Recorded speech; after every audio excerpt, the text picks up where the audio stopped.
Pozdravljeni. Pred nami je četrta dirka v letošnji sezoni Formule 1, velika nagrada Velike Britanije. In kot običajno v uvodnem prispevku si bomo skupaj ogledali vse tisto, kar je zanimivega, še preden se aktivnost na progi začne.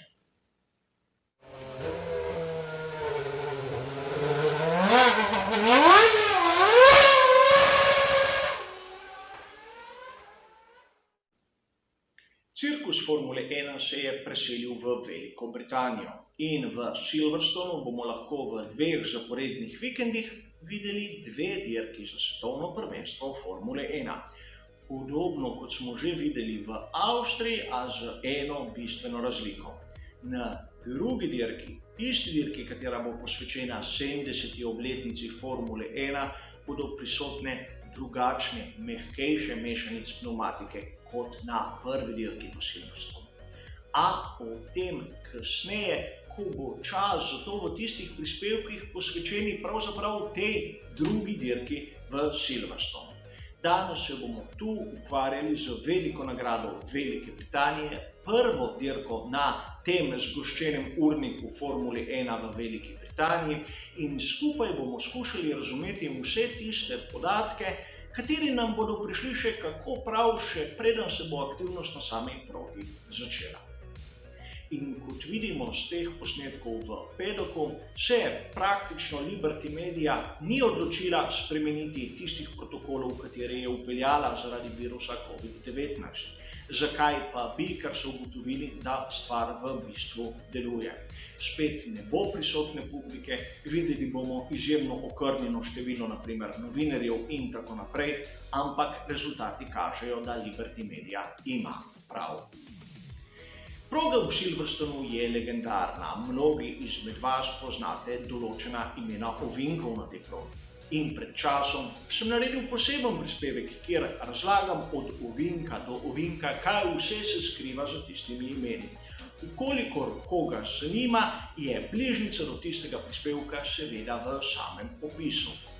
In preden začnemo z današnjim časom, se bomo za trenutek vrnili v preteklost, v daljno leto 1965 in seveda veliko nagrado Velike Britanije.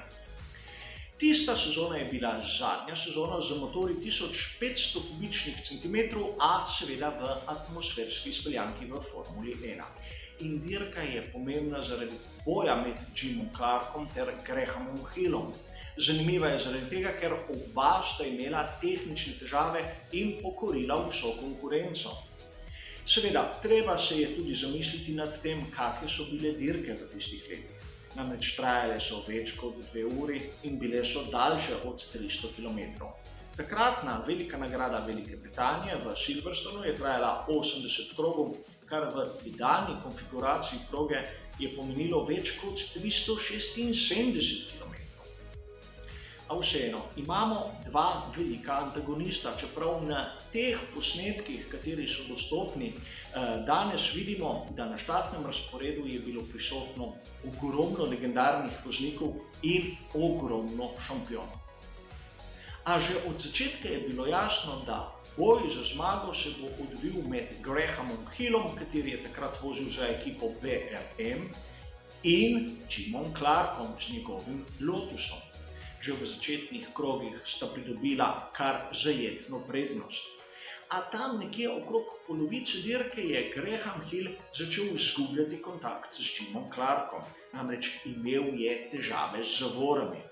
A kljub vsemu je še zmeraj lahko nadaljeval z dirko, a Jim Clark je nabiral prednost in dosegel tam maksimalno prednost okrog 35 sekund.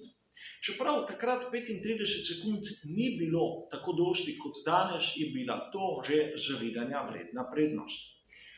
A nekje 16 krogov pred koncem se je na Lotusu Jima Clarka začel pojavljati čuden škrat. Namreč pritisk olja v njegovem motorju Coventry Climax si je začel strmo padati. In Jim Clark se je takrat izmislil nekaj neverjetnega. Da bi prišel do konca dirke, je vseh tistih dolgih ovinkih, katerih sem omenil malce prej, izključil kontakt. Namreč zaradi centrifugalne sile je olje v karterju motorja praktično šlo na eno stran in pritisk olja ni bil dovolj visok, da bi ga lahko brizgnil in tako mazal tiste dele, kateri so se gibali v motorju. In praktično s tem, ko je Jim Clark ugasnil motor in jih speljal samo z inercijo tiste dolge ovinke, je nekako prihranil tisto obrabo, katera bi bila lahko usodna. Seveda, ko je prišel na ravnino, je dal kontakt in seveda zopet s inercijo pognal svoj Coventry Climax in tako nadaljeval z dirko. A v bistvu, kljub temu, da Graham Hill z njim je imel težave z zavorami, je bil bistveno hitrejši. Pridobival je tam okrog 2 sekundi na krog. A Jim Clark se ni predal in skušal je to svojo prednost praktično pripeljati do konca. In sedaj imeli smo 3 vprašanja. Bo zmagal Graham Hill, bo zmagal Jim Clark, bo odstopil eden ali drugi, ali bo predvsem tem konec dirke. Zgodilo se je tako, da Grahamu Hillu je v bistvu zmanjkalo krogov. Zmagal je Jim Clark s prednostjo pičlih 3 sekund in 2 desetink, kar bi pomenilo, da v naslednjem krogu bi bil v veliki nevarnosti. A kljub vsemu se je pokazalo, kaj pomeni biti voznik Formule 1 v tistih časih. Namreč Graham Hill je imel težavo, ko ni mogel zavirati, Jim Clark je imel težavo, ko ni mogel pospeševati. A kljub vsemu z njima John Surtees s Ferrarijem, kateri ni imel očitnih težav, je imel zaostanek 27,6 sekund. Toliko o tem, kakšna je bila Formula 1 tudi v Silverstonu v preteklih časih. Verjetno ste zasledili tudi v tistem mojem tedenskem pregledu novic, da McLaren ter Gulf Oil sta ponovno združila moči v praktično tisto zavezništvo, katero smo videli nekje na začetku zgodovine ekipe McLaren.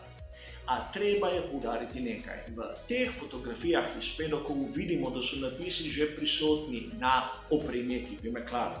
A v Formuli 1 gre samo za pokroviteljstvo, za sponzorstvo, ne gre za tehnično sodelovanje.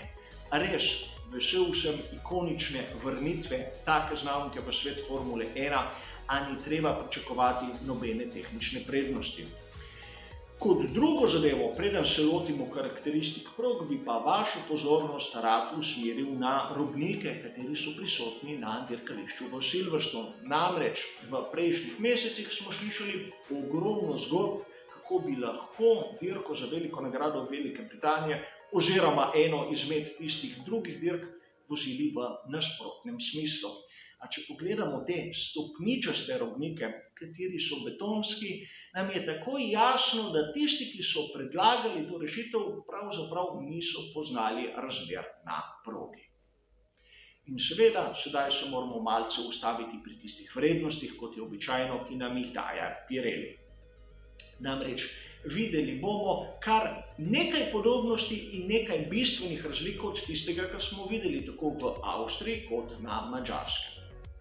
Namreč, kar se tiče zaviranja in pospeševanja, vidimo izjemno nizke vrednosti. Vidimo tudi, da je proga v Silverstonu tista, katera ima eno izmed najvišjih povprečnih hitrosti. Po drugi strani vidimo, da tiste vrednosti, kar se tiče bočnih sil, so izjemno visoke. Torej, imamo progo, katera je hitra, a je čisto nasprotje od tistega, kar smo videli v Avstriji. Ne gre za tisto tipično stop and go progo, kjer so ravnine, kjer bolidi v bistvu samo pospešujejo, nato močno zavrejo in naredijo tisti oster ovinek, ampak gre za progo, katera je po karakteristiki ovinkov še bolj ekstremna, kot je tista na Madžarskem. Naprimer, izjemno hitri ovinki, kjer nastanejo ogromne bočne sile, katere delujejo seveda na pnevmatike. Zato moramo biti pozorni, ko primerjamo eno, drugo in tretjo dirko. Kar se tiče pneumatik, imamo tu za dirko Velike nagrade Velike Britanije pneumatike mešanic C1, C2 in C3, najtršo možno izbiro.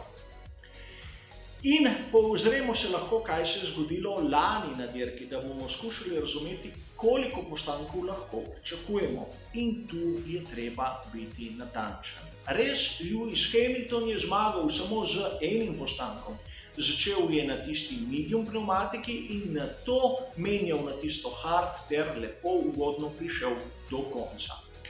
A treba je biti točen. Lewis Hamilton je svoj postanek napravil pod režimom varnostnega avtomobila. Namreč v 19. krogu je Antonio Giovinazzi izgubil oblast nad svojim bolidom Alfa Romeo Racing, šel s proge in tako omogočil prihod varnostnega avtomobila, kar je bila bistvena prednost za menjavo pneumatik Lewisa Hamiltona. Valtteri Bottas se je ustavil prej, takrat ko so mimo njega vsi šli s polno hitrostjo in tako je pridelal bistveno več zaostanka kot Lewis Hamilton. Tako da moramo biti malce bolj odprte glave, ali bomo videli en postanek, dva postanka, kateri bo hitrejši. Seveda, kot vidite na tej shemi, so možne različne kombinacije in preko vikenda bomo skušali skupaj razumeti, katera bo tista najboljša. Seveda, treba je omeniti tudi vremensko napoved in poudarjam, gre za napoved. V petek napovedujejo sončno vreme in najvišje temperature v tem vikendu, tam nekje od 22 do 27 stopinj Celzija. Nato v soboto napovedujejo rahlo bolj muhasto vreme. V popoldanskih urah so možne plohe, a ta možnost je relativno nizka. A znižale se bodo tudi temperature tam od 20 do 22 stopinj. Za nedeljo je napovedano sončno vreme, a temperature bodo baje še nižje, od 18 do 20 stopinj. To so vremenske napovedi, katere bom sproti obnavljal, spremljal, kolikor bo prišlo do sprememb. A treba je poudariti še nekaj. V vremenskih napovedih sem opazil, da bo vetrovno. Sicer ne bo ne vem kak orkanski močan veter, ampak bo tolikšen, da bo lahko vplival na bolide Formule 1. In tudi na to moramo biti pozorni.